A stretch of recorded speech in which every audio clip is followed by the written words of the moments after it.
All right, in this video, I'm going to briefly go over the registration and billing processes. For the most part, you won't have much to do with them, but I want you to understand what's happening behind the scenes with course registration and your billing. So, with course registration, it starts with the non-Tulane students when I get you admitted as temporary Tulane students.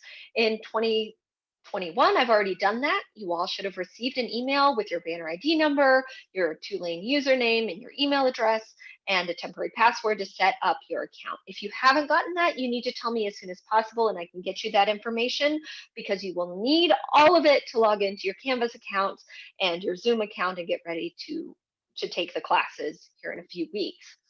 Um, as far as enrolling you in your actual classes or registering for your actual classes, that process has also begun and should really get going within the next week. So we use a two-step registration process. First of all, I register you in a billing course that has already started. I've already sent the memo. It should happen the week of May 17th this year. And you will see it. It's a Latin American Studies course, a 205, a 203, that you'll see show up on your Gibson portal, right? And that carries the charge for the $4,000 tuition that will then go to your student account, as I will discuss in the next slide. Then, after you've had a chance to take your placement exams for the Summer in Brazil program or do a placement interview for the Mayan Language Institute, I will go in a week or two before the program and get you enrolled in your actual credit bearing courses, the one language course and the one content course. That will give you access to the Canvas pages for all of your courses. If you do not have this access by the Friday before the program starts, you need to email me so that I have the weekend to get you set up and ready to go by Monday morning. Um,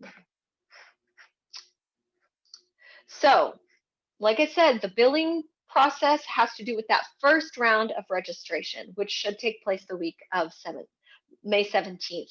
And billing all goes through student accounts or accounts receivable. It's the same thing. So any questions that you have about that really needs to be directed at them. You can CC me on the emails and I can try to help guide the conversation. But once I send in your registration, a lot of the billing is out of my hands, right? So in order to figure out when those bills are going to hit and when they are going to be due, you can consult the calendar on the student accounts website. It Based on my reading of the calendar, it looks like your accounts will be billed in June this year, and the bill will be due a month later in July. You'll be able to see these charges through the View online account link on the Gibson portal, and you will be able to make a payment there as well if you need to.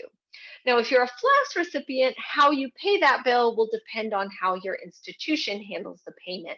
Some institutions prefer to directly pay the tuition award to the Tulane student accounts. And in that case, I work with your FLAS coordinator to set up an invoicing process, whereas others will give students the money to pay their accounts, right? If you are in the case where I am setting up an invoicing relationship with your FLAS coordinator, um, we may run into some delays. And this happens every year. And so I want to talk about it frankly, right? Every year, because institutions are slow, invoicing and billing is slow, there is some account that doesn't get paid on time just because of the bureaucracy of getting payments through. And the student starts to receive late notices and late charges added to their account. If this happens to you, do not freak out because I work with student accounts or accounts receivable every year to make sure that those payments get rolled or those charges are taken away as soon as the payment comes in from your institution. But I do need to know. So if you get those late notices, forward them to me so that I can start looking into what's happening, what's causing the delay, and if there is any way that I can make things go a little bit faster. Um, so the last thing I want to cover is program deposits. Now, the majority of you didn't pay program deposits because you're FLAS students and we waived the program deposit for FLAS students. But if for some reason you did, I'm going to be crediting those deposits to your student accounts as soon as you're enrolled and have those student accounts set up.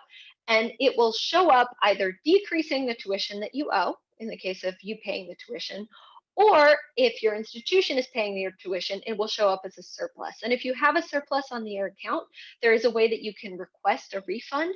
You just need to follow the instructions on the accounts receivable website, and they will send you that money, that deposit, the $300 for the Brazil program or the $50 for the My Language Institute.